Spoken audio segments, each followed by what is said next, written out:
नमस्कार। खेत खजाना में आपका स्वागत है। आज मार्च की 2 तारीख है और दिन है शनिवार। आज सबसे बड़ी जो दुखद समाचार है वो ये है कि उत्तर भारत के बड़े हिस्से में, जिसमें एक जो सरसों उत्पादक का बड़ा राज्य है राजस्थान, उसके बड़े हिस्से के अंदर भी ओलावृष्टि, बरसात और तेज हवा चल रही है, जिससे फसल को नुकसान होने की आशंका है। नुकसान शायद उतना नहीं होगा, लेकिन फसल की कटाई की प्रक्रिया में देरी होगी और फसल मंडियों तक पहुंचने में फिर विलंब होगा। और इस कारण से ही आज सरसों में तेजी का जो मोमेंटम पिछले 2-3 दिन से बना हुआ था, आज उसमें 25 रुपये से लेकर के 50 रुपये तक का फिर सुधार देखने को मिला है। और आवक आज थोड़ी सी कल की तुलना में घटी है। विस्तार से बात करें उससे पहले आपसे वही विनम्र निवेदन, यदि आप इस चैनल पर पहली बार हैं तो आप इसे सब्सक्राइब कर लीजिए। सब्सक्राइब करने के साथ साथ बेल आइकॉन को जरूर प्रेस कीजिए ताकि वीडियो अपलोड होते ही सबसे पहले आप तक पहुंचे। आप इसे लाइक और शेयर कर ही रहे हैं, इसके लिए आपका हृदय से आभार। आज से नहीं, कल से कहिए, शुक्रवार दोपहर बाद से कई इलाकों में राजस्थान के जो सरसों उत्पादक क्षेत्र हैं, जैसे कोटा है, अलवर है, भरतपुर है, झालर पाटन है, झालावाड़ है और उसके आसपास के इलाकों के अंदर बड़ी तेज हवा के साथ बरसात और ओलावृष्टि हुई है। काफ़ी क्षेत्रों में ओलावृष्टि हुई है। आज सुबह हनुमानगढ़, गंगानगर, संगरिया, इस इलाके के अंदर भी ओलावृष्टि हुई है। कल हरियाणा के सिरसा में भी कुछ गांवों के अंदर ओलावृष्टि हुई। और आज दोपहर में हिसार से और दिल्ली के बीच में काफ़ी बड़े एरिया के अंदर, फतेहाबाद जिला के अंदर भी शामिल किया जा सकता है कि यहाँ भी कुछ गाँव के अंदर ओलावृष्टि, बड़ी मात्रा के अंदर ओलावृष्टि देखने को मिली है, जिससे किसान जो है वो चिंतित है। उसकी उपज बिल्कुल तैयार है, कहीं कटाई शुरू हो चुकी है, कहीं कटाई हो रही है, कहीं फसल काट करके खेतों में रखी गई है, उस सबको नुकसान हो रहा है। इस समय जो सबसे ज़्यादा नुकसान है वो चना और गेहूं की फसल को इस ओलावृष्टि से होना बताया जा रहा है। तो कुल मिलाकर के आज जो सरसों की जो आवक है वो करीब करीब 7.5 लाख बोरी के आसपास रह गई है, जो कल 8 लाख बोरी के आसपास थी। लेकिन आज तेल की जो डिमांड है, सरसों तेल की डिमांड बढ़ी है, तो 10 रुपये प्रति 10 किलो का भाव बढ़ा है जयपुर का, 10,025 रुपये भाव हुआ कच्ची घानी का, और 10,015 रुपये भाव रह गया, भाव हो गया एक्सपेलर का।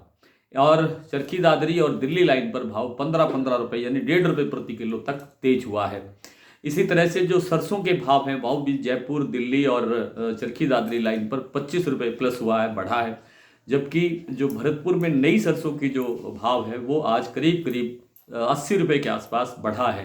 कल 5,021 रुपये का भाव था, आज भाव है 5100 रुपये। नई सरसों की मैं बात कर रहा हूँ।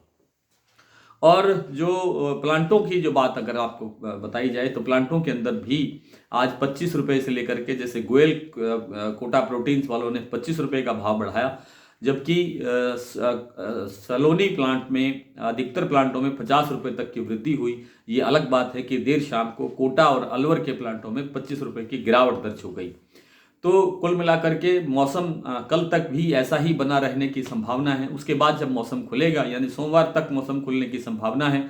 सोमवार को अगर मौसम खुलता है तो आवक बढ़ेगी और आवक बढ़ने के बाद में ये तेजी आपको वापस आती हुई दिखाई दे सकती है, क्योंकि फसल फिर भी काफ़ी बड़ी मात्रा में, बड़ी संख्या में बताई जा रही है। और इसका जो कुल उत्पादन है वो लगभग 125 लाख टन के आसपास पहुंचने की संभावना रखता है।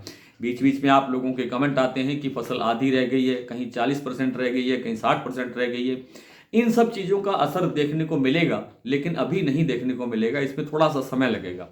जब तक पूरी देश की अराइवल जो है घटनी शुरू होगी, तब जाकर के इसका पता लगेगा कि अब वास्तव में सरसों का जो उत्पादन है वो कुल कितना रह गया है।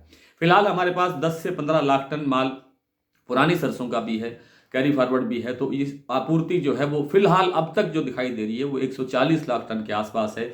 और इतनी फसल झेलने के लिए हमारे ना तो तेल मिलर्स के पास क्षमता है और न ही किसी बड़े व्यापारी के पास क्षमता है, क्योंकि पहले से ही जो हमारी जो फसल पिछले साल कम थी उसी का भाव समर्थन मूल्य नहीं मिला, पिछले साल भी नहीं मिला।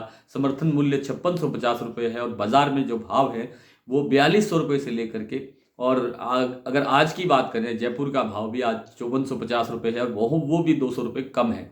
तो करीब करीब 2,000 रुपये तक बाजार, 1,500 रुपये तक बाजार नीचे बिक रहा है समर्थन मूल्य से। तो कुल मिलाकर के सरसों के बाजार में जो तेजी बनी है वो उसका कारण मौसम खराब होना है और थोड़ा सा मंडियों के अंदर जो आवक है वो कमज़ोर होना है। आने वाले दिनों के अंदर आवक बढ़ने से सरसों के बाजार में गिरावट बढ़ेगी। बिनोला तेल में जैसा मैंने आपको जानकारी दी थी कि एक बड़े भाव बनने के बाद में, ऊंचा भाव बनने के बाद में मुनाफा वसूली आना ज़रूरी है। आज भी वही हुआ है। मुनाफा वसूली आने से 5 रुपये के आसपास बाजार थोड़ा सा कमज़ोर हुआ है, लेकिन ज़्यादा गिरावट आने की संभावना इसमें कम लगती है। जो आपका मूंगफली तेल है उसकी भी डिमांड स्लो है, लेकिन क्योंकि आपूर्ति पर्याप्त नहीं रहेगी कुछ दिनों के बाद में, तो इसमें सुधार होने की प्रबल संभावना है। सोया और पाम तेल के अंदर जो रैली 2 दिन पहले आपको देखने को मिली थी, वैसी रैली आगे देखने को शायद नहीं मिलेगी, क्योंकि आगे आगे आपूर्ति बढ़ने की संभावना बन सकती है। हालांकि पाम का थोड़ा सीन अलग है, पाम पर विस्तार से बात कर लेंगे फिर किसी दिन। कुल मिलाकर के सरसों का जो आज का बाजार है वो मैं आपको जानकारी दे देता हूं। भाव सरसों में आज प्लांटों के जो भाव हैं, सलोनी प्लांट का विशेष रूप से जो पुरानी सरसों है, शमशाबाद, दिग्नेर और आगरा का भाव है 5,950 रुपये। अलवर का भाव इस समय रह गया है 5,950 रुपये और कोटा का भाव है 5,675 रुपये। ये 25-25 रुपये दोनों प्लांटों में भाव कमज़ोर हुआ है। और जो नई सरसों है उसका भाव है शमशाबाद, दिग्नेर और आगरा का 5,850 रुपये। अलवर का भाव भी 5,850 रुपये रह गया है और कोटा का भाव रह गया है 5,675 रुपये। भरतपुर का भाव है 5,100 रुपये, जयपुर 5,450, नड़बई 5,100, दिल्ली 5,450, चरखी दादरी 5,375, गोयलकोटा 5,225, अलवर 5,200, बरवाला 5,150, हिसार 5,000, सिवानी मंडी 5,125, मुरैना 5,000, ग्वालियर 5,000। बीपी आगरा में जो पुरानी सरसों का भाव है वो है 5,675 और नई सरसों का भाव है 5,575। इसी तरह शारदा प्लांट में पुरानी सरसों का भाव और नई सरसों का भाव 5,600 रुपये ही है, उनमें कोई परिवर्तन नहीं है। अलवर का भाव मैं बता चुका हूँ 5,200 रुपये है, खैरथल मंडी 5,200 रुपये है, कोटा मंडी 4,950, बारा मंडी 5,200 रुपये और रेवाड़ी मंडी का आज भाव है 5,300 रुपये। तो आज इतना ही, कल आपसे फिर मुलाकात होगी, तब तक के लिए नमस्कार।